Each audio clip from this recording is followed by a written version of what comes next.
Greetings, welcome back to Black Bear News, where everything is connected. What's going on, guys? The early chatters are in. Good to see everybody here. Waiting for my Rockfin stream to start. There we go. I'm live on Rockfin, and you can watch for free if you would like to watch me on Rockfin. And yes, the chat is operational on Rockfin. But good to see everybody here. Andy, the gardener, Poppy Davis, Raza, what's going on? Brian Melt, what's going on? We have 32 watching, 7 likes. Please like the video. Please make sure you are subscribed. No sound? Nope. That's not true. I have sound. Should have sound. Maybe on something on your end? Something on your end, Poppy, possibly?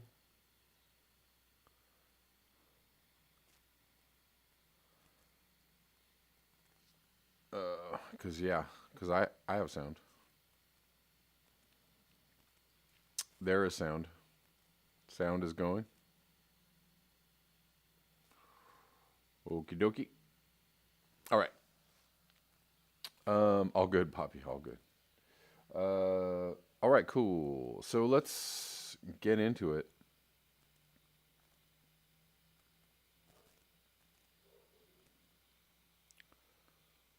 Let's get into it.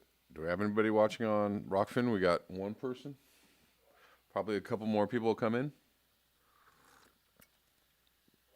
I'm hoping as I do this more on Rockfin that more people will come onto Rockfin. It's probably a good idea to sign up for Rockfin. Just in case, you know. Good. Okay. Everybody here. Kevin Hester, what's going on? Basil Peterson, what's going on? TCR Galaxy, what's going on?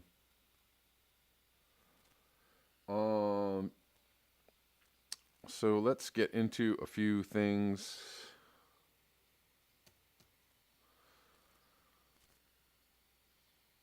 This is from Randall Gates. I thought this is a good tweet. From a geological perspective, we've already had a methane, CO2, and N2O burp. It's 100% anthropogenic and been going on for decades. So, right, everybody wants to talk about the methane burp, the sudden release of carbon. This looks kind of like a sudden release of carbon, right? So that's not nitrous oxide. That is CO2. That is methane. Over the last, since about 1750, the curve, if you will.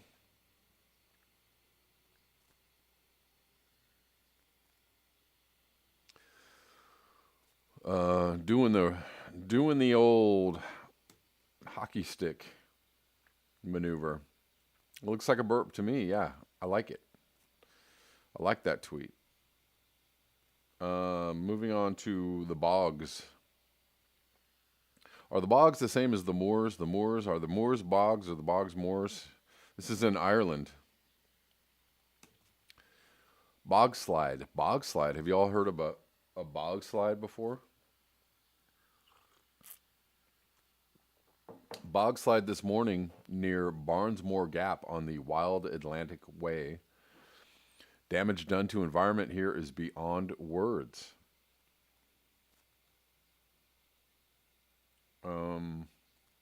Somebody follows up with this tweet. This is yet another example of ecocide. I'm going to write to a selection of MPs. Well, hopefully, I don't know if that's going to do anything, right? Writing to your MPs, like calling your congressman. Writing your congressman a mean and nasty letter. I don't know. Sometimes maybe that works, maybe sometimes not.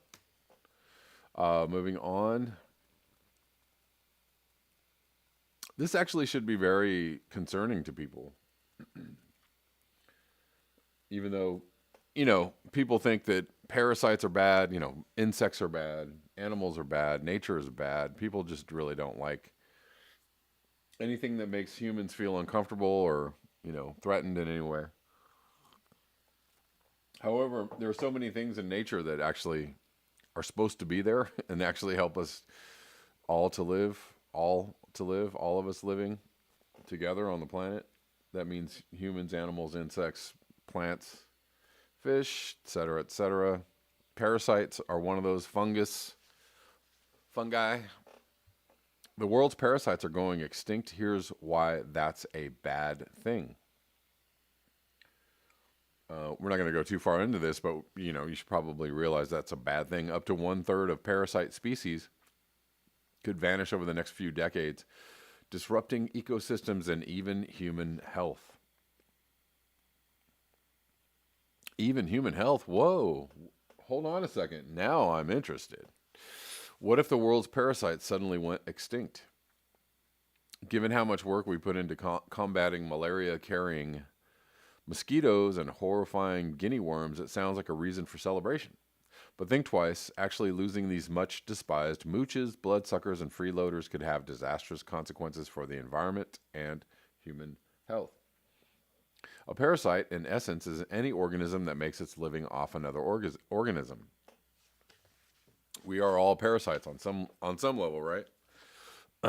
Maybe directly or indirectly. Think bedbugs, leeches, vampire fish, and even mistletoe. These freeloaders have been rather successful. Up to half of the Earth's 7.7 million known species are parasitic, and this lifestyle has evolved independently hundreds of times. But in a 2017 study published in the journal Science Advances, researchers warned that climate change could drive up to 1/3 of Earth's parasite species to extinction by the year 2070. 2070. Sounds like a long way off. So, nothing to worry about. Just relax, everybody. Everything's fine. 2070, we're gonna pull it together. That kind of mass die-off could spell ecological disaster. One thing we've learned about parasites in the past decade is that they're a huge and important part of ecosystems. Ecosystems, right? Everything is connected.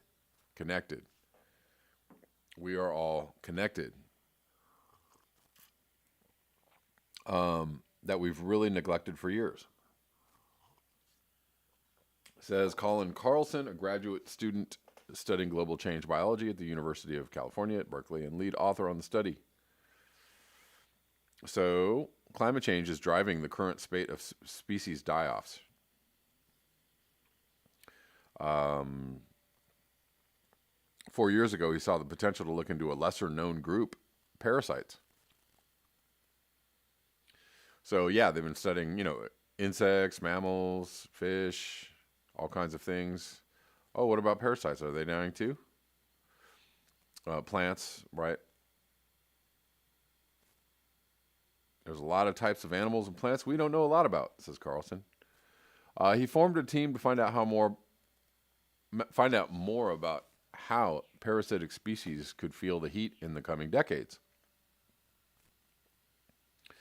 The team based their predictions for this research on a deceptively simple model from a landmark 2004 study in the journal Nature, which connected species extinction rates to how much of their habitat they're expected to lose.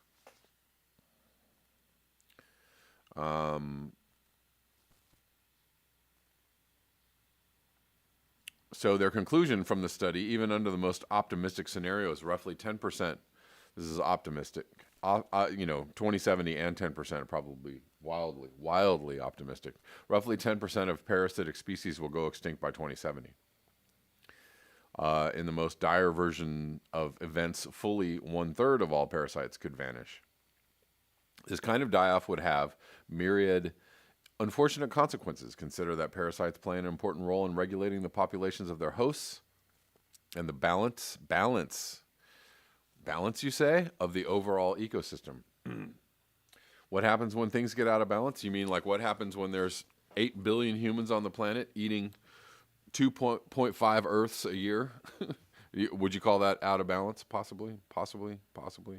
First, they kill off some organisms and make other vulnerable to predators.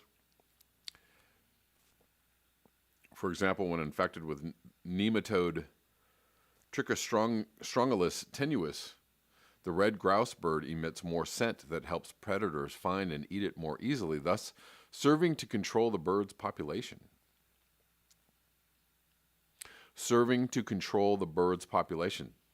Wait, hold on. So you're saying controlling a population of an animal helps keep nature in balance? Is that what you're trying to say? Sounds like eugenics to me. These effing parasites. They're promoting eugenics. These lunatic parasites out here, eugenicizing. Parasites can also have more indirect effects. It's hard to predict what their impact on the ecosystem will be if we don't know about it yet, says Phillips. Right. Parasites and their hosts have often evolved together over many years to maintain a delicate balance. Because if you don't have basically population control, then things get out of balance. And then what happens? Then you have overshoot. And then what happens? Then a lot of species die, and then everybody gets real sad. Sad faces. Okay. I thought that was interesting. Yet another knock-on effect of climate change, right? There's so many. We have so many. TCR Galaxy, what's going on? Fired up today, yeah.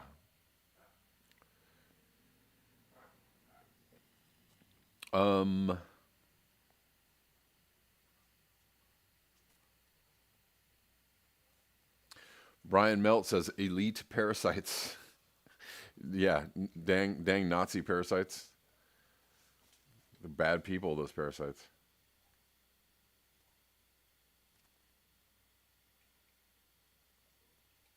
Be Authentic says everything is alive. You will know this if you meditate.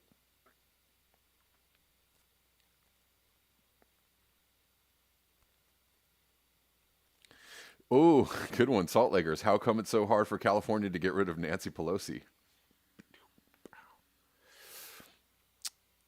Yes, I like that one.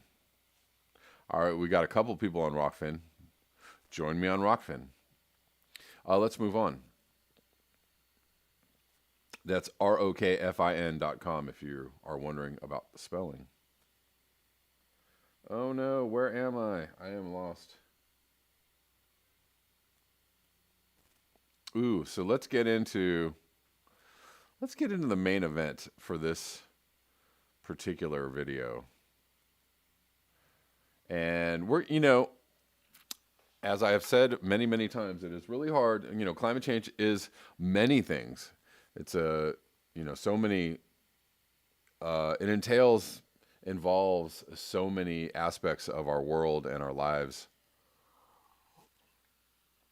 One of those aspects is the political spectrum. So, it's just climate change is also, on top of many things that it is, a political issue, and will be more of a political issue as it evolves or threatens, humanity more and more. Right? It's because humans are political creatures. So here we go. This tweet from Ben C, or @ClimateBen.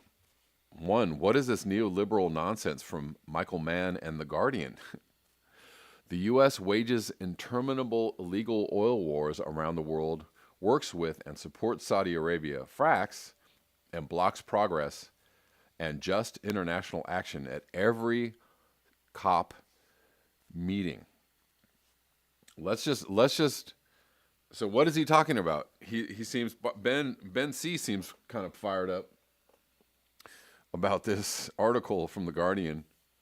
I'm gonna pause right here, and I'm gonna say all of these things that he listed here interminable illegal oil wars, supporting Saudi Arabia, fracking, blocking progress, and international action at COP meetings. All of that was going on long before Trump, okay? Way before Trump. It's been going on for decades. All this stuff did not start with Trump. So for my neoliberal goofballs out there, my neoliberal morons out there, this is not ending with Trump. It did not start with Trump. It's going to continue under Biden, right? And it will. It will absolutely, positively, 100% continue under Biden. If you think any different, you are an absolute moron. I can't tell you any different. If you're upset about that, or if you feel like maybe I ruffled your personal feathers, then maybe you should rethink your position or your mind. Get your mind right, as they say. Anyways, let's read this a little more. I'm not saying that Trump is a good guy. Trump is an absolute climate denier. So let's get that straight as well. He's not good for the planet, but neither is any other president. Or, so far, no presidents are going to be good for the planet. And Biden has already slept with the dogs of the fossil fuel industry. He's been sleeping with them for decades. So he's not going to suddenly wake up and go, oh, I care about the climate. And if you believe that one, you are delusional. 2, people despair because of the lack of action,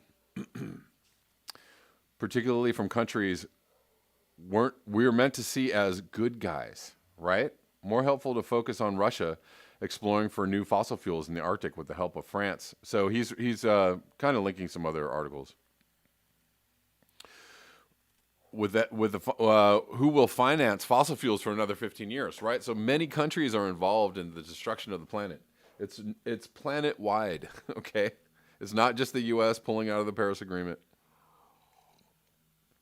All these countries are in the Paris Agreement, and they're still, they're talking out of both sides of their mouths. They're like, yeah, we care. Yeah, we're going to do something. Okay, let's look for some more oil in the Arctic.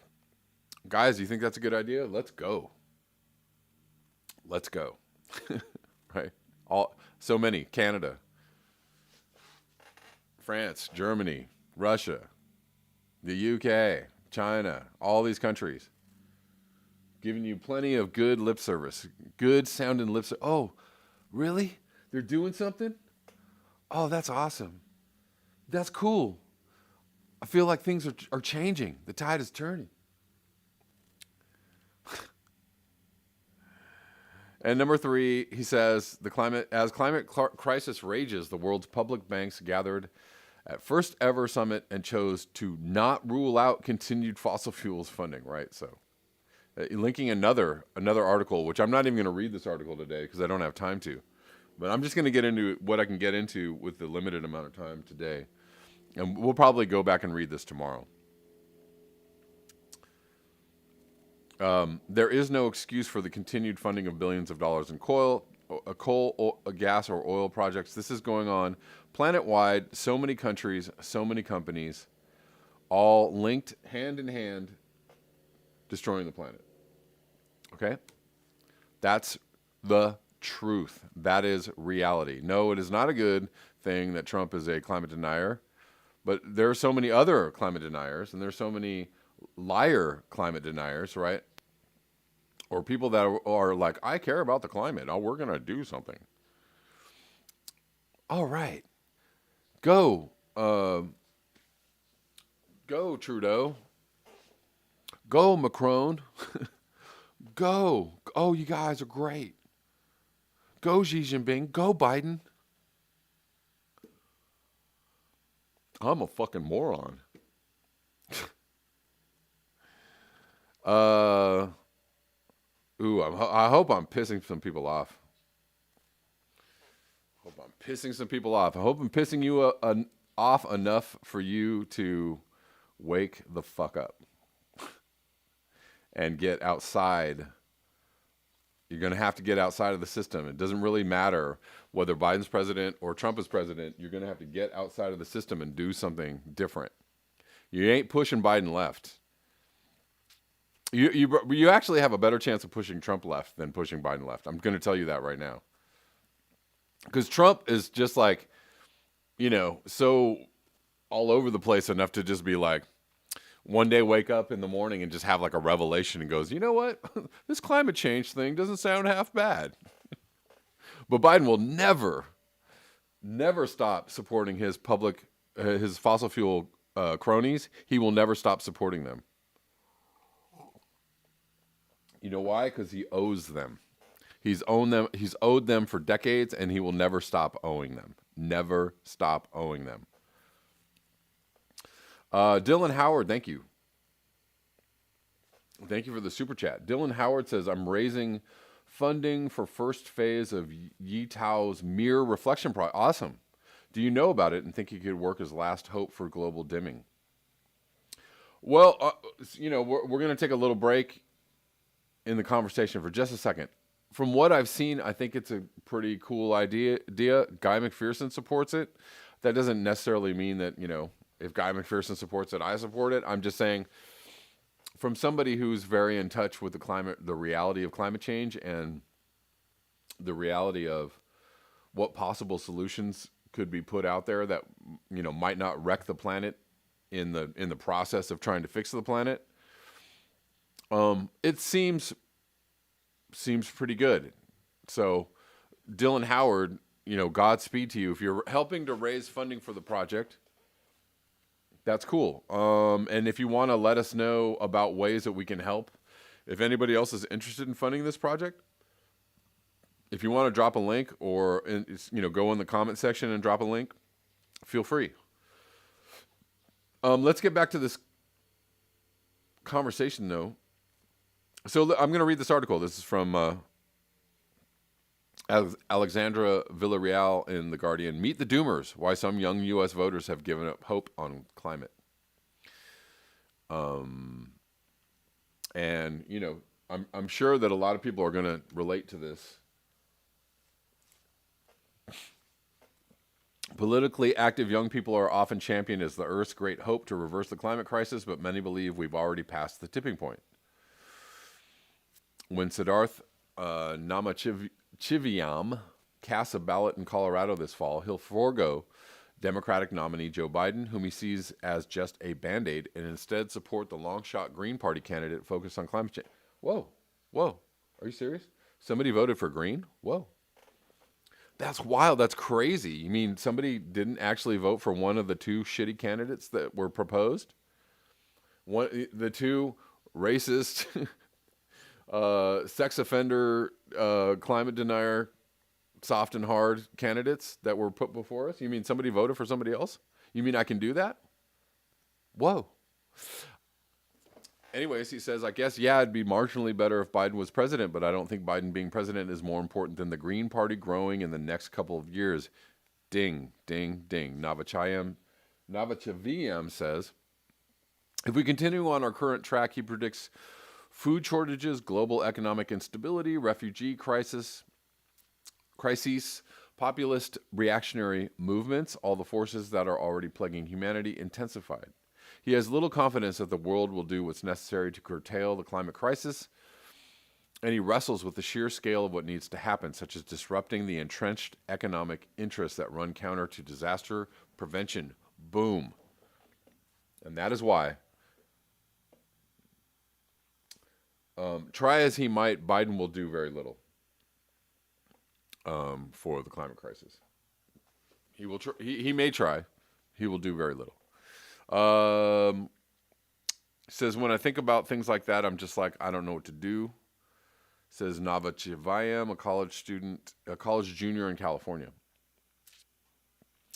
Generation Z, the cohort born after 1996, has the most at stake in the effort to save the environment. They're often championed as Earth's great hope. Young people whose optimism and activism will help reverse catastrophic climate change. But while teens and young adults protest in droves, some of their peers fear the cards are already stacked against them. sometimes called doomers, these deflated young people, they're like they're like beach balls dying in the sun. They're deflated. The young people often insist that radical systemic change is the only chance for salvation, but find it difficult to believe that the world will actually rise to the occasion. Anybody ever feel like this? Not me.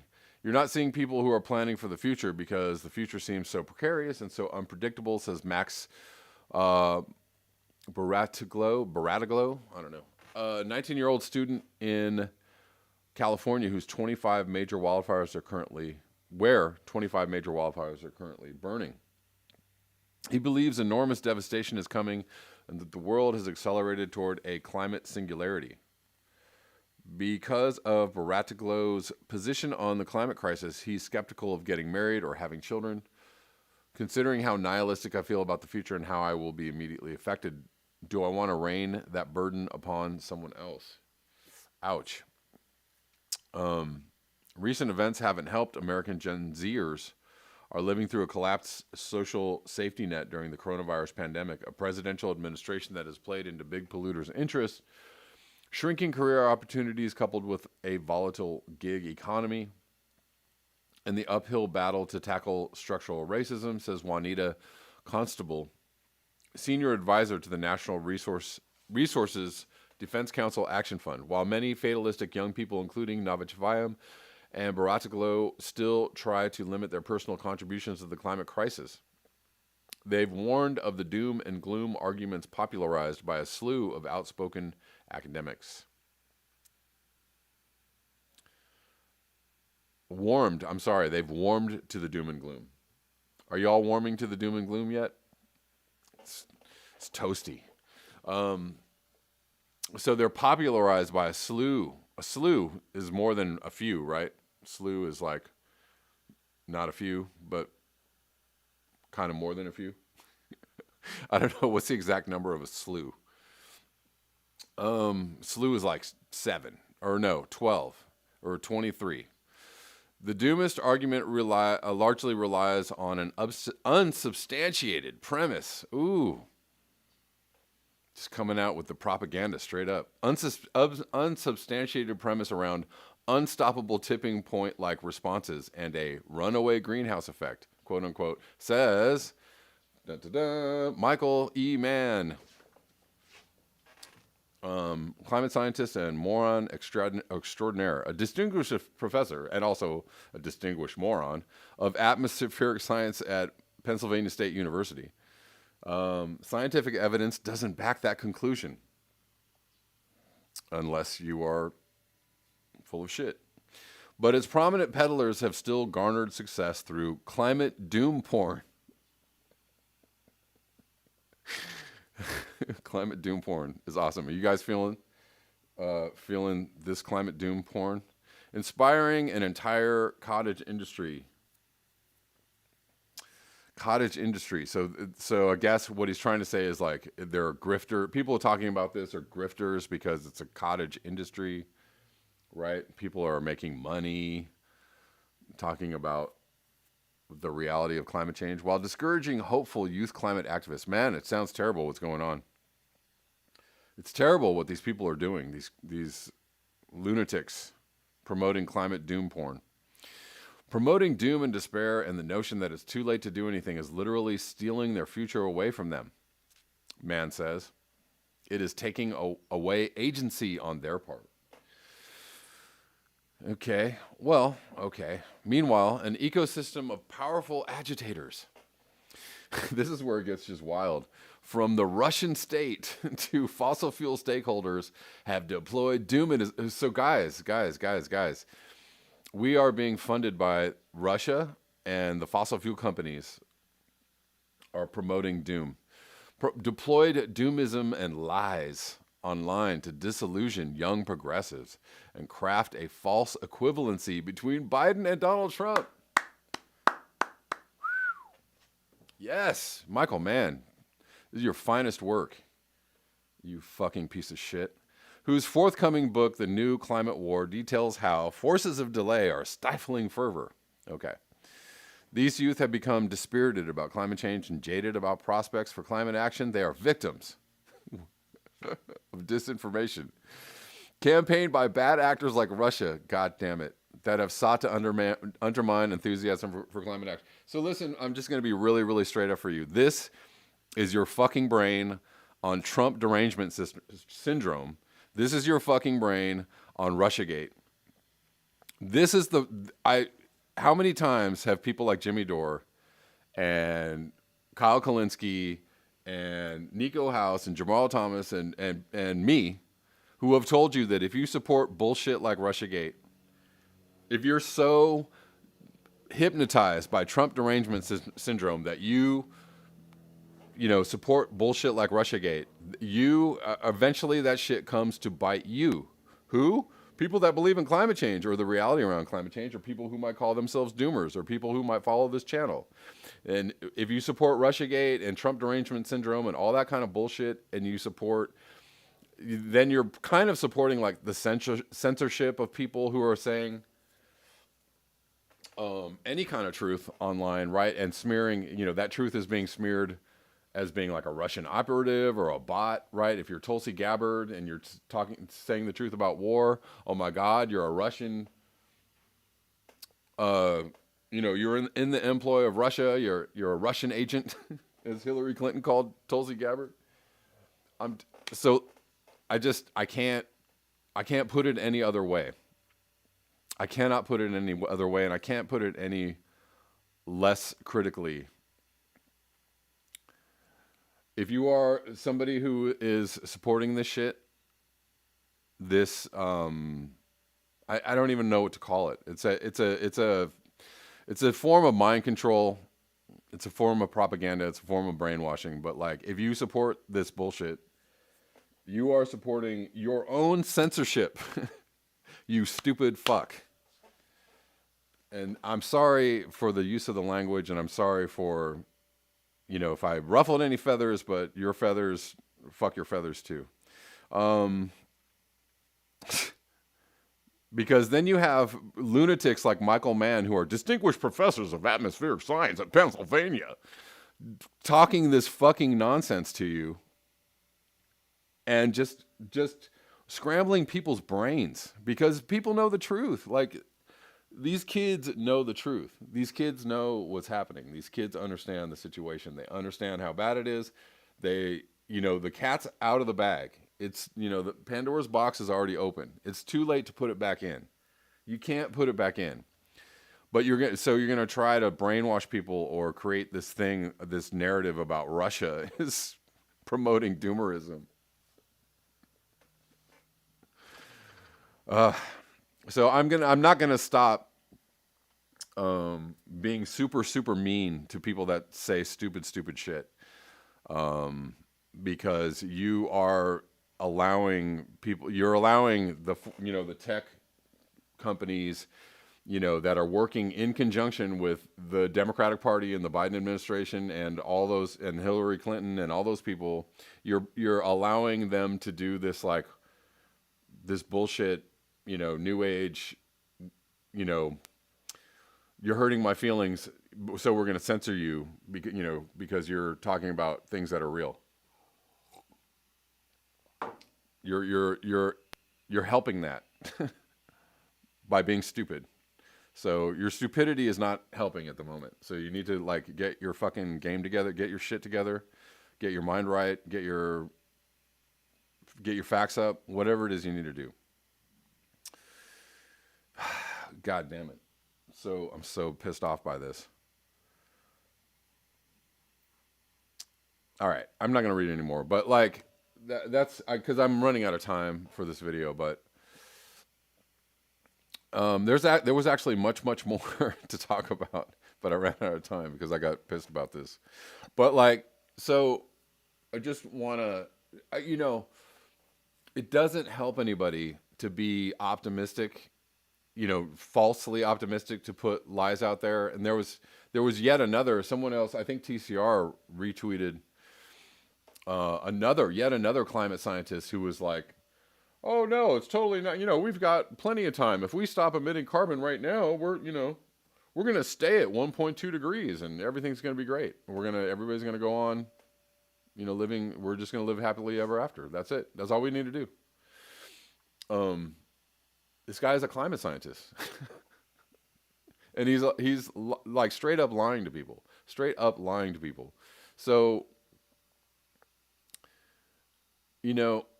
it doesn't really help people to lie to them to make it seem like everything's going to be okay, right? Like lying to people does not make them feel more optimistic. It actually makes them feel really pissed off. Telling the truth to people is pretty much the only way you're going to get people to really understand the reality of what's going on and to take real action. And that's what they're afraid of. That's why all of this is happening. That's why the propaganda is happening. That's why the brainwashing is happening. That's why you have all these, quote unquote, well-meaning, just good people, just spouting bullshit. Because because they don't want to change the system, because they don't want to see any change in the system. It's inconceivable to them that the system we know it as it is going to go away, and that another system might take its place, or that people might get pissed off enough to actually pull apart the system that we have, that is the thing that's killing the planet. So I don't know. I don't know what else to say. I'm kind of like so pissed off. I don't really know what else to say about this, but fuck Michael Mann. F Michael Mann, and F anybody who's like promoting this like optimistic feel good. Let's just get to a Green New Deal and let's just stop emitting carbon. They can't even really agree to do that soon enough, right? Even the guy who's saying, I think his name is Zeke Hofstadter or something like that. Even the guy who's saying like, well, if we stop right now, I mean, we're not even going to stop right now. We're not even going to get to no carbon in the next 10 years. That's not even going to happen. So we're not going to get there in 20 years. We're not going to get there in 30 years. Probably not.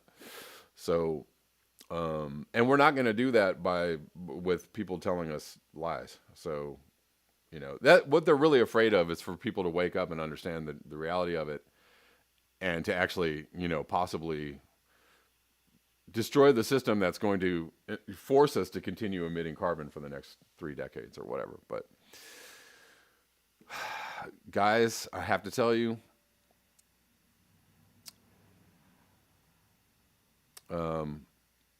just the Russiagating neoliberalism, is just not helping on any level.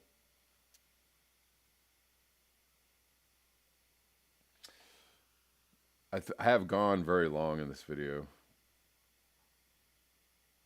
Anthony Davis says Trump is 1% inspiration and 99% frustration. He's actually inspired more, like, at least more awareness or knowledge or anger than Obama did. I mean, everybody was like, climate's fine. Not until Dakota Access Pipeline. And then when that happened, I think a lot of people were like, hold on a second. Wait a minute. Yeah, Kevin Shanholzer, net zero ain't going to happen. I mean, not unless, people get wise very, very quickly. George Sacriclides, if I stop injecting this hopium, I can be healthy again. I can stop anytime I want.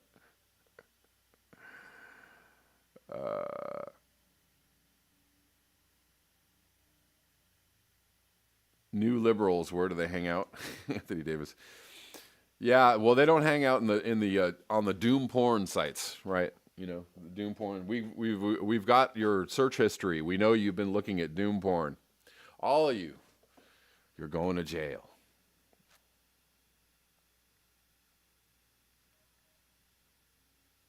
Yeah, Irk 1. Yeah, I know it's nonsense, but like, it's still going. It just keeps on. It just keeps on going. It just goes and it goes and it goes and it goes. Like I'm telling you right now, if you just say anything on Twitter that's even mildly anti-neoliberal, somebody's going to call you a bot or a Russian agent, like, in a matter of minutes, because it's, it's really effective. Brainwashing is really effective. It actually works, and that's why they do it. That's why they do it.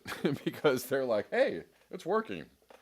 We've got like millions of just completely stupid, self-flagellating morons running around the country that will say anything if we tell them it's true. It totally works. If Rachel Maddow says it, they'll repeat it ad nauseum. Anyways, guys, that's it. I've run out of time. Thank you for your eyes, your ears, and your conscience. I will be back tomorrow I'll be back tomorrow at 10 a.m. Pacific Standard Time. And until next time, peace.